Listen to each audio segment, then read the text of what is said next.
kemudian kita langsung saja kepada hikam. Ringkas-ringkas saja, kita hanya mengambil keistiqomahannya. Istiqomah. Qala al-musannif rahimallahu ta'ala nafa'ana Allahu bihi wa bi'ulumihi wa bi'ulumi masyaikhihi fid dharain amin il anqal. Hikmah yang ke-47, la tadrukidz dzikra, jangan kau tinggalkan berzikir. Zikir la ilaha illallah subhanallah alhamdulillah la haula wala quwata illa billah. Zikir. La tadrukidz dzikra, jangan kau tinggalkan zikir li'adami hudurika ma Allah, hanya gara-gara engkau belum bisa khusyuk kepada Allah. Jangan gara-gara kita tidak khusyuk lalu kita tidak berzikir. Teruskan berzikir biarpun belum bisa khusyuk. Bagaimana bisa disifati khusyuk kalau tidak ada zahir zikirnya? Kapan seorang melakukan sholat khusyuk? Sholat dulu baru bicara khusyuk. Khusyuk saja nggak ada sholat, mana ada khusyuk? Zikir dulu, kata Imam Ibn Athaillah As-Sakandari. Jangan gara-gara hatimu tidak bisa khusyuk lalu kamu meninggalkan zikir. Maknanya Pak, mulailah sering berzikir dulu. Khusyuk nggak khusyuk? Lianna ghaflataka an wujudi dzikrihi asyaddu min ghaflatika fi wujudi dzikrihi. Kelalaianmu kepada Allah dengan hatimu tapi masih dibarengi dengan lesanmu yang berzikir kepada Allah, masih lumayan. Lupa lesan, lupa hati, asyad, lebih parah lagi min ghaflatika, daripada kamu masih lupa lalai dengan hatimu tapi masih ingat dengan lesanmu. Repot, lesannya nggak berzikir, hatinya juga tidak berzikir. Nah, lesan yang menyebut kebaikan masih lumayan, biarpun hatinya belum yaqdhah, belum sadar. Wa man dzakara ma'a wujudi yaqdhatin, barang siapa yang berzikir kepada Allah, menyebut nama Allah, menyebut nama Allah ma'a wujudi yaqdhatin, dengan kesadaran, dengan akal, sadar akal pikirannya. Yaqdhah itu sadar, yaqdhah itu martabat. Kalau hudur itu tinggi lagi. Coba, ini ada tingkat ghaflah, yaqdhah, ada disebut oleh Ibn Athaillah dengan khudur. Yaqdhah itu ingat kita berzikir, sadar lafadznya. Wa man dzakara ma'a wujudi yaqdhatin, kalau orang sudah bisa berzikir dengan kesadaran arti lafadznya, kalimatnya,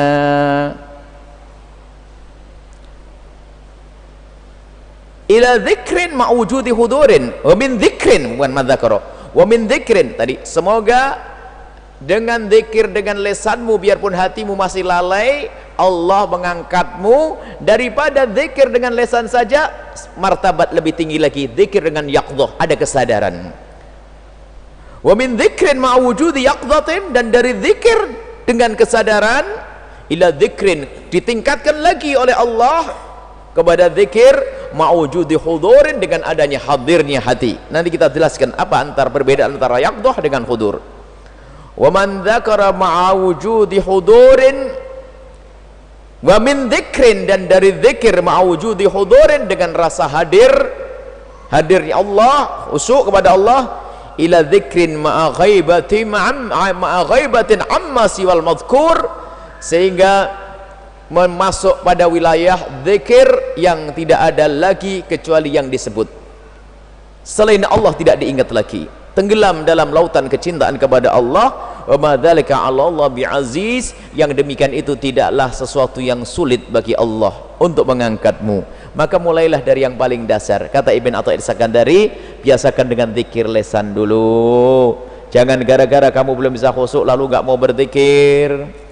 Nah, ini bahaya sekali, orang bisa putus asa gara-gara nggak ada khusyuk. Aku ketika khusyuk mending tidak usah zikir. Oh tidak, berzikirlah. Bahkan sebagian para sholihin mengatakan, berdoalah ya Allah seperti engkau maha kuasa. Engkau yang menjadikan lesanku bisa berzikir, maka aku mohon ya Allah, seperti Kau mudahkan lesanku untuk berzikir, jadikan hatiku untuk berzikir ya Allah. Engkau yang menciptakan lesanku, Engkau yang menciptakan hatiku. Yang menciptakan lesan kita adalah Allah. Allah bisa mampu menjadikan lesan kita berzikir, Allah juga mampu menjadikan hati kita berzikir. Maka jangan putus asa. Kalau ada orang berzikir dengan lesannya saja, biarpun hatinya kosong, masih lebih bagus daripada orang yang sudah lupa dua-duanya, nggak berzikir dengan lesan, nggak berzikir dengan hati. Maka dimulai dari berzikir dengan lesan, ini menjalankan perintah. Zikir itu kan ada dengan lesan juga, dan ada pahalanya. Semoga setelah engkau bisa berzikir dengan lesanmu saja, Allah akan tingkatkan kamu bisa zikir dengan yaqdah ma yaqdah. Yaqdah itu sadar makna, sadar makna lafadznya. Bismillah, la ilaha illallah, tahu makna tidak ada Tuhan selain Allah, la haula wala quwata illa billah, subhanallah walhamdulillah, tahu maknanya dan sadar waktu dia berucap. Wah, ini rupanya ini belum tingkat khudur, ini baru yaqdah, baru sadar ngah kalau kita berzikir. Ini martabatnya zikir. Zikir dengan lesan, zikir sadar dengan akal kita. Kalau kita lagi berzikir, yaqdah itu dengan akal kita, menyadari maknanya, lafadznya. Sampai Imam Haddad itu mengajari, kalau seandainya kamu susah untuk khusyuk, mulailah engkau dengan membayangkan lafadznya dulu. Kalau engkau masih susah menghadirkan maknanya, lafadznya, biar pikiranmu gak kemana-mana. La ilaha illallah, la ilaha, itu dulu. Biar pikirannya tidak ke toko, tidak ke kambingnya, tidak ke ternaknya, tidak gini. Terus la ilaha illallah, lafadznya dulu. Lesan, pikiran. Baru nanti setelah itu Allah akan angkat untuk masuk wilayah hudur. Jadi hudur itu adalah orang yang sudah menikmati dengan hatinya, bukan sekedar akalnya saja. Hudurnya, hadirnya hati.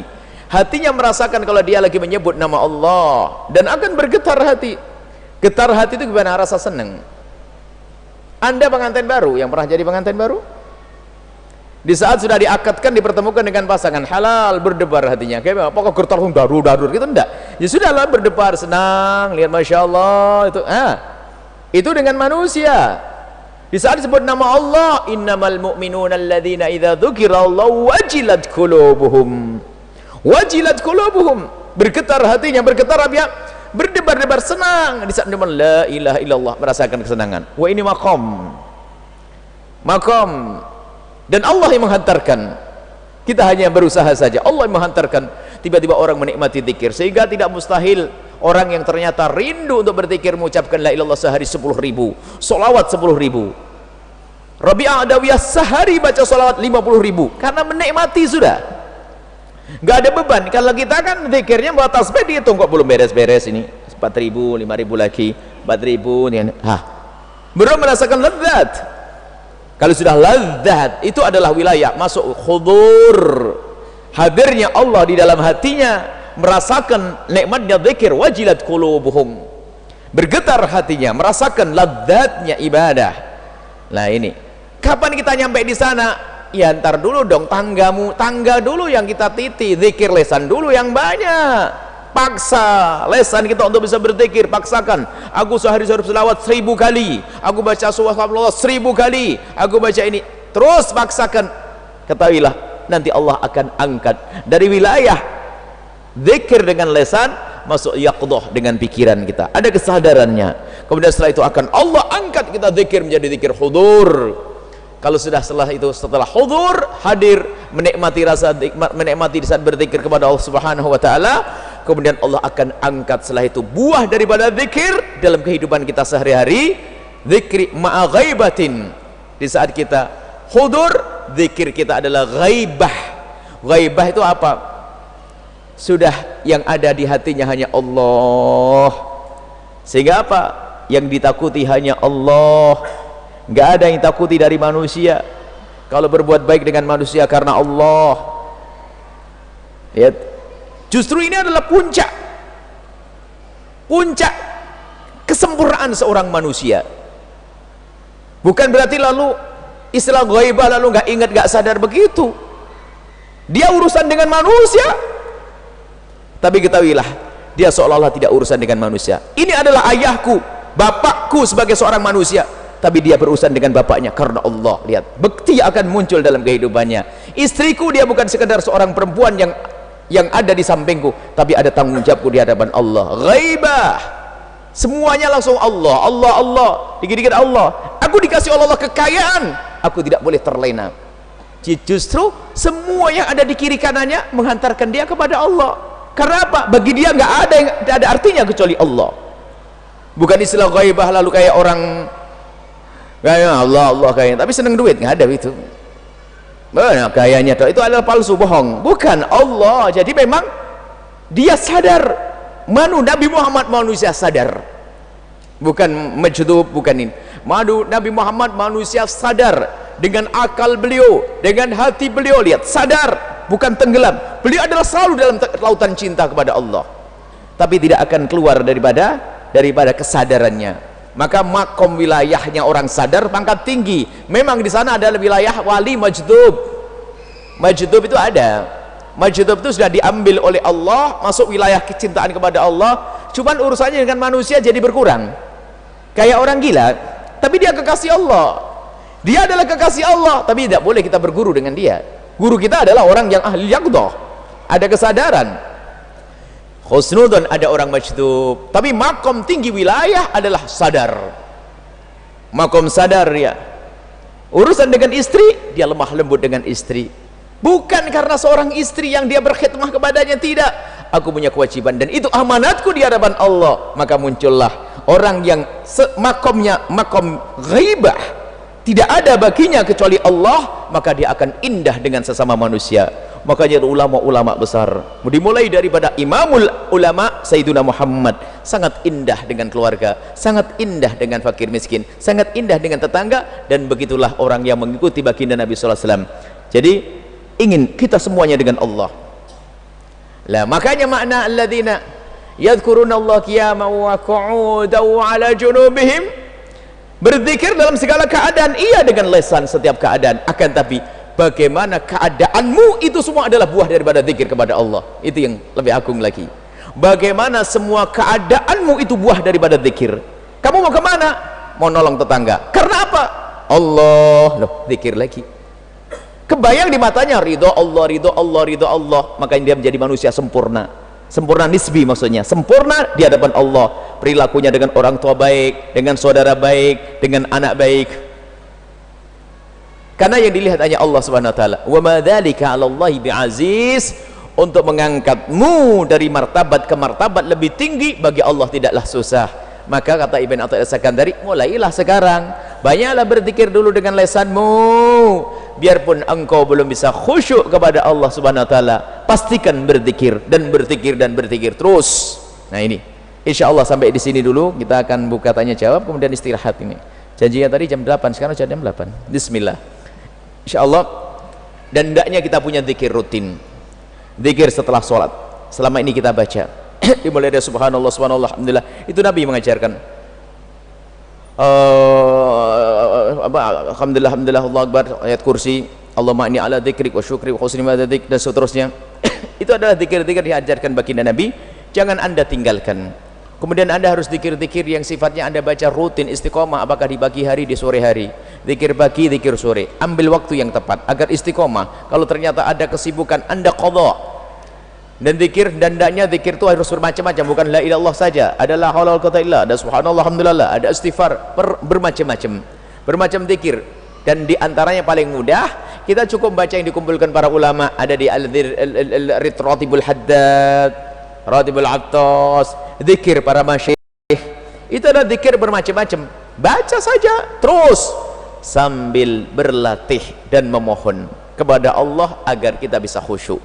Mohon dong kepada Allah, yang berkhusyuk Allah, tapi berlatih dulu la ilallah, sambil kita mencoba meresapi maknanya dengan pikiran, akal pikiran kita, sampai nanti Allah akan berikan kesejukan di dalam hati kita, sampai wajilat qulubuhum wa idza tuliyat alaihim ayatu zadatuhum imana, akan bertambah iman. Ayo kita mulai berzikir, jangan ngentengkan masalah zikir di perjalanan zikir ya. Zikir, kalau Anda sering lupa baca tasbih, tasbih bukan suatu yang salah. Tasbih itu mengingatkan. Kadang orang kalau pegangannya HP kan SMS, tapi kalau pegangan tasbih jadi zikir gitu loh, kan sama aja. Kalau punya HP langsung WA, tapi kalau punya tasbih ya berzikir kepada Allah Subhanahu wa taala. Dan biasakan di rumah kita ada sesuatu yang mengingatkan kita kepada Allah, atau la tansa dzikrallah, di kamar jangan lupa zikir kepada Allah. Indah. Kemudian saling mengingatkan. Bagaimana saling mengingatkan? Tidak ada masalah sesaat-saat kita menyuarakan zikir. Sebab dalam Al-Qur'an disebutkan innamal mu'minuna alladzina idza dzukira, disebut nama Allah. Bukan menyebut, tapi disebut. Jadi zikir disuarakan boleh agar orang lain mendengar, lalu ingat kepada Allah. Jangan sampai nanti enggak boleh kamu keras-keras berzikir. Ya biar orang lain dengar. Tapi yang wajar dong, jangan teriak-teriak di kupingnya sampai orang ketakutan nanti ya. La ilaha illallah, subhanallah. Kan enak kalau anda laku minum alhamdulillah. Orang dengar, oh iya saya alhamdulillah juga. Karena lupa dia. Baik, ini saja insyaallah kita buka tanya jawab.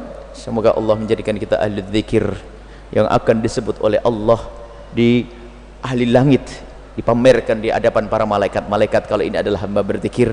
Dan semoga seperti Allah mudahkan zikir lisan kita, Allah mudahkan akal pikiran kita untuk yaqdah, untuk faham, dan hati kita untuk bisa berzikir kepada Allah, sehingga zikir itu benar-benar bisa dirasakan oleh anggota tubuh kita, sehingga tidak ada mata yang memandang kecuali diridhoi oleh Allah, tidak ada kalimat terucap kecuali diridhoi Allah, tidak ada yang kita dengar kecuali diridhoi oleh Allah, dan tidak ada gerak tangan kita, kaki kita kecuali menuju yang diridhoi oleh Allah Subhanahu wa taala. Wallahu a'lam bissawab.